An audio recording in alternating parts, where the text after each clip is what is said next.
Hello students, हम कर रहे थे लेजिस्लेटिव प्रोसेस इन फ्रांस।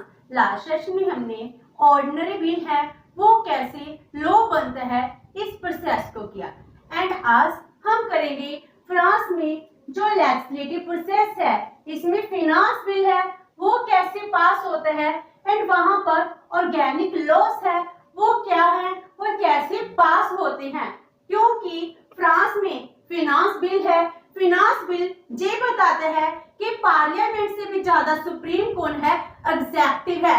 तो कैसे फिनांस बिल है एग्जेक्टिव ऑर्डर के through without pass in the parliament इसके एक्सपेंडिचर है वो किए जा सकते हैं, टैक्स कलेक्ट किए जा सकते हैं एंड ऑर्गेनिक लॉ बहुत ही इंपॉर्टेंट लॉ होते हैं। तो आज का टॉपिक बहुत ही इंपॉर्टेंट टॉपिक है क्योंकि फिनांस बिल है हर एक कंट्री का सबसे इंपॉर्टेंट पार्ट होता है। तो सबसे पहले हम करते हैं इंट्रोडक्शन ऑफ फिनांस बिल, जिसको मनी बिल भी कहते हैं और बजट भी कहा जा सकता है। बजट के टू पार्ट्स होते हैं, रेवेन्यू एंड एक्सपेंडिचर। ये सब बिल किसके द्वारा तैयार किया जाता है? ये बिल प्रिपेयर किया जाता है फिनांस मिनिस्टर के द्वारा। जैसे इंडिया में भी फिनांस मिनिस्टर है वो ही बजट को प्रिपेयर करते हैं देन इंट्रोड्यूस करते हैं। लाइक दिस फ्रेंच रिपब्लिक का जो बजट है it is also prepared and presented by minister of finance. तो फिनांस मिनिस्टर ही प्रिपेयर करेगा और इसको नेशनल असेंबली में ही प्रेजेंट किया जा सकता है। इंडिया में भी क्या है, जो मनी बिल है बजट है इसको इंट्रोड्यूस कहाँ किया जाता है? लोअर हाउस में। लाइक दिस फ्रांस में भी जो मनी बिल है मनी बिल को नेशनल असेंबली में ही इंट्रोड्यूस किया जा सकता है, जो पार्लियामेंट का लोअर हाउस होता है।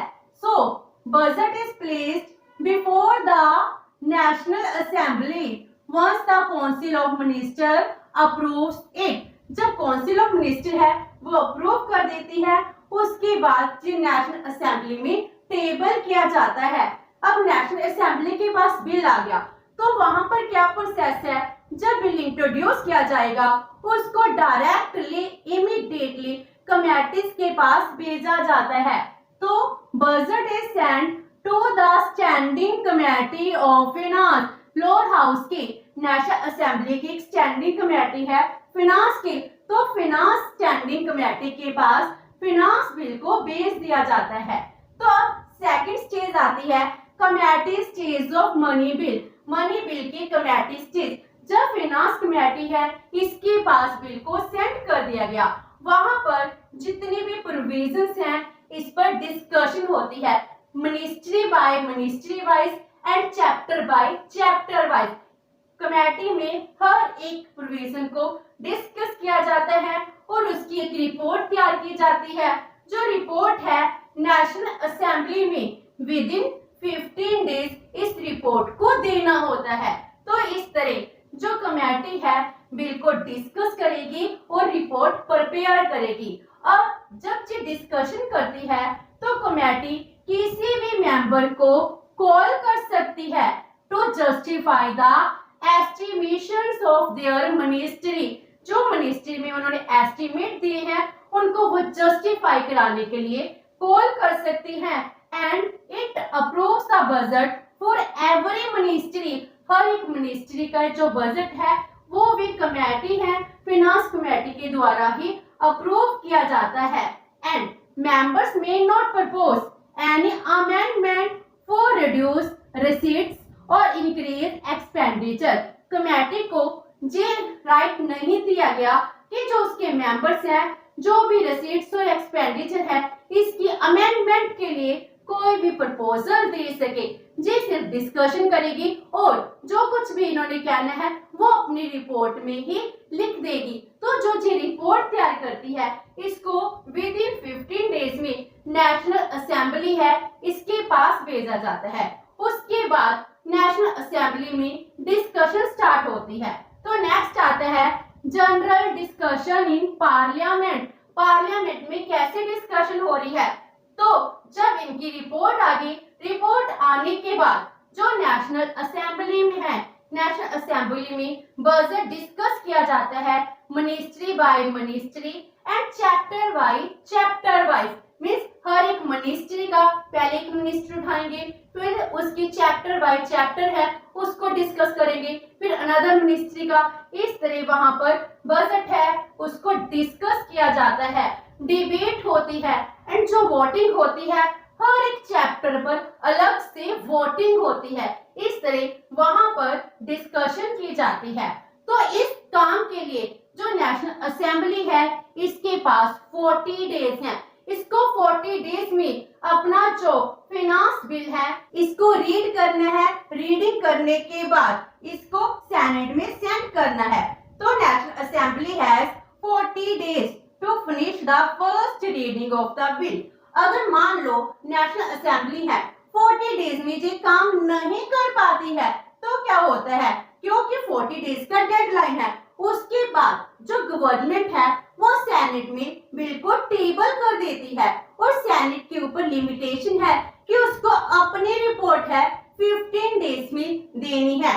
तो नेशनल असेंबली जब फॉलो नहीं करती डेडलाइन 40 डेज की तो गवर्नमेंट सेनेट को भेज देती है जो अपनी रिपोर्ट 15 डेज में दे देती है। इस तरह पार्लियामेंट में पहले नेशनल असेंबली फिर सेनेट में बिल जाता है।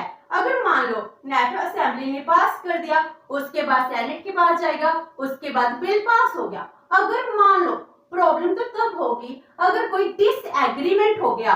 तो अब एग्जेक्टिव डिक्री है इसकी बहुत ही इंपॉर्टेंस है इन केस ऑफ डिसएग्रीमेंट। तो एग्जेक्टिव डिक्री को इशू किया जाता है।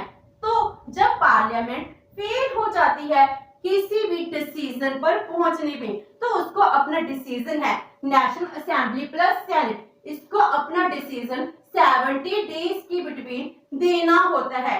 अगर जिस 70 डेज तक कोई भी डिसीजन पर नहीं पहुंच पाई, मान लो नेशनल असेंबली है और सेनेट है, इनमें किसी की बात पर कोई भी चैप्टर और मिनिस्ट्री के रिगार्डिंग डिस्प्यूट हो जाता है, एग्रीमेंट नहीं होता है, तो वहां पर ये प्रोविजन की गई है then provision put into operation by executive decree। it means क्या हो गया कि जो गवर्नमेंट है एग्जेक्टिव डिक्री के थ्रू जो टैक्सेस हैं उसको कलेक्ट कर लेगी एंड एक्सपेंडिचर भी कर सकती है।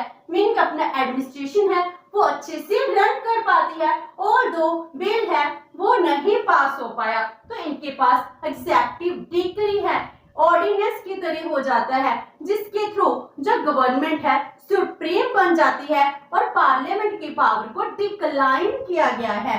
एंड मान लो अब गवर्नमेंट है, गवर्नमेंट ही टाइम पर जो बजट है बजट को इंट्रोड्यूस नहीं कर पाई। If government fails to introduce bill in time तब क्या होगा, then government can request parliament to collect taxes. तो वो पार्लियामेंट को रिक्वेस्ट कर रही है कि हमको टैक्स कलेक्ट करना है, अपना एडमिनिस्ट्रेशन रन करना है। तो जो एग्जेक्टिव डिक्री के थ्रू किया गया था वो सब हम करना चाहते हैं क्योंकि इसने अपना बिल है टाइम पर इंट्रोड्यूस नहीं किया। तो जो फिनांस बिल है, फिनांस बिल पर पार्लियामेंट का कंट्रोल बहुत ही कम कंट्रोल है। कहने के तो है कि पार्लियामेंट है, पार्लियामेंट अगर बिल को पास करती है तभी बजट पर जो भी रुपए है एक्सपेंडिचर है वो किया जा सकता है, लेकिन एक्चुअल में ऐसा नहीं है। तो वहां पर जो गवर्नमेंट है, गवर्नमेंट क्या करती है एग्जेक्टिव डिक्री के थ्रू अपने एक्सपेंडिचर और रिवेन्यू है इसको मीट कर लेती है। तो इस तरह वहां का एडमिनिस्ट्रेशन अच्छे से रन हो पाता है। तो इस वजह से ये कहा जा सकता है जो पार्लियामेंट है वो बहुत ही ज्यादा वीक पोजीशन पर आ जाती है। Now organic loss in France, France में ऑर्गेनिक लॉस है बहुत ही ज्यादा इंपॉर्टेंट होते हैं। तो ऑर्गेनिक लॉ क्या है, जो ऑर्गेनिक लॉस है that are developed to amplify the legislative powers of the parliament. जो पार्लियामेंट की पावर्स हैं, पावर्स को इंक्रीज करने के लिए ही बनाई गई हैं। जो ऑर्गेनिक लॉस हैं इनकी वजह से जो कॉन्स्टिट्यूशन में अमेंडमेंट होती है वो अमेंडमेंट के चांसेस रिड्यूस हो जाते हैं।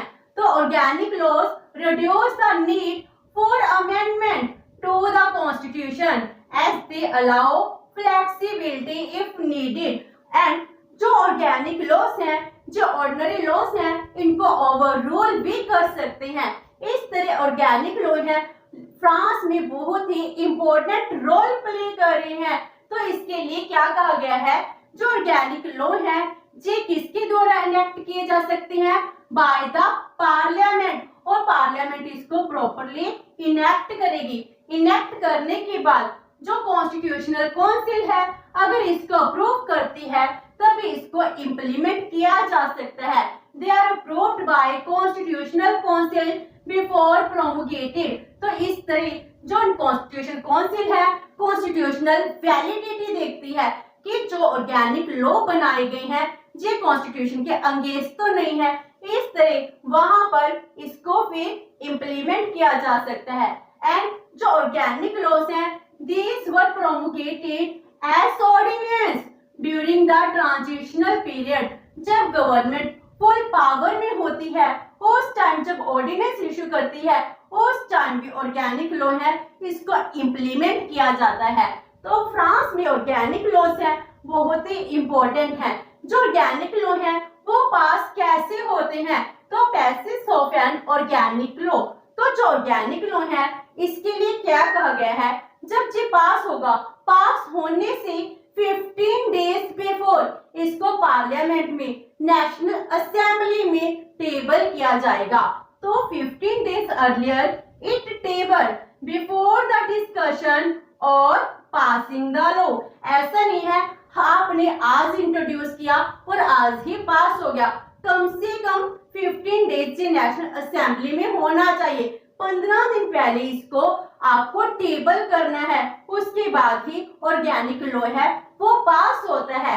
अगर इसमें जो सेनेट एंड नेशनल असेंबली है इसमें कोई डिसएग्रीमेंट अराइज हो जाता है तो इस टाइम नेशनल असेंबली है इसको बहुत ही ज्यादा पावरफुल बनाया गया है। तो national assembly can override the objections of senate by voting. अगर बाय मेजॉरिटी नेशनल असेंबली में जो भी ऑर्गेनिक लॉ था वो पास हो जाता है तो सेनेट ने जो ऑब्जेक्शन क्रिएट किए थे उसको ओवरराइड कर दिया जाता है, खत्म कर दिया जाता है। इसका मीनिंग हुआ इस मैटर में भी नेशनल असेंबली है ज्यादा इंपॉर्टेंट है। कहने के तो जी है नेशनल असेंबली एंड सेनेट दोनों को इक्वल पावर्स दी गई हैं, लेकिन फिर भी जो नेशनल असेंबली है इसकी इंपॉर्टेंस बहुत ही ज्यादा है। एंड जो कॉन्स्टिट्यूशनल काउंसिल है इसके द्वारा भी अप्रूव होना चाहिए। तो constitution council must declare the constitutional validity of the law.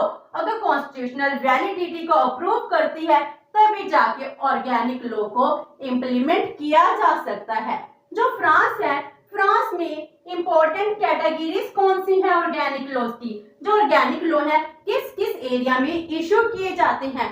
First one is give the practical procedure for various elections in the Republic of France. Means election के लिए इलेक्टोरल कॉलेज कैसा होना चाहिए, नेशनल असेंबली की election है, senate की election है, इसके लिए जो भी रूल्स डिटरमिन किए जाते हैं वो ऑर्गेनिक लॉज के थ्रू ही डिटरमिन किए जा सकते हैं। And length of the presidential term, जो प्रेसिडेंशियल टर्म है इसको इंक्रीज करना है या डिक्रीज करना है, और अगर प्रेसिडेंट को री इलेक्ट करना है तो उसका क्राइटेरिया कैसे डिटरमिन होएगा, बाय ऑर्गेनिक लॉ ही होगा। और उसके अलावा जो जुडिशरी है इसके मेंबर का स्टेटस क्या है वो भी ऑर्गेनिक लॉ के थ्रू ही डिटरमिन होता है। हाई काउंसिल ऑफ जजेस हैं इसकी कंपोजिशन कैसी होनी चाहिए वो भी डिटरमिन ऑर्गेनिक लॉज के थ्रू ही होता है। The rules procedure as well as the composition of economic and social council, जो वहां पर सबसे इम्पोर्टेंट है, इसके लिए रूल्स प्रोसीजर कंपोजिशन है वो भी ऑर्गेनिक लॉ के थ्रू ही डिटरमिन किए जाते हैं। And rules and operation procedure for high court, इस तरह हाई कोर्ट की कंपोजिशन है इसके लिए रूल्स है वो भी ऑर्गेनिक लॉज के थ्रू ही डिटरमिन किए जाते हैं। इसके अलावा बहुत सारे मैटर्स हैं जिसमें ऑर्गेनिक लॉ के थ्रू ही डिटर्मिनेशन किया जाता है। तो फ्रांस में ऑर्गेनिक लॉ है बहुत ही इंपॉर्टेंट होते हैं। ऑर्गेनिक लॉ से जो कॉन्स्टिट्यूशन अमेंडमेंट है, इस अमेंडमेंट से बचा जा सकता है, क्योंकि पार्लियामेंट है, पार्लियामेंट ऑर्गेनिक लॉ है, इसको इशू कर देती है। जब इसको इशू किया जाता है तो वो भी बाय कॉन्स्टिट्यूशन इक्वल ही इंपॉर्टेंट होते हैं। तो विद दिस हमारा लेजिस्लेटिव प्रोसेस है फ्रांस में वो कंप्लीट होते हैं। नेक्स्ट सेशन में हम करेंगे जुडिशरी इन फ्रांस। होप से कि आपको ये सेशन अच्छा लगा होगा। अगर आपकी कोई क्वेरी है तो पोस्ट करते हैं कमेंट बॉक्स। एंड वीडियो अच्छी लगी तो please like and share with your friends. Thank you so much and have a nice day.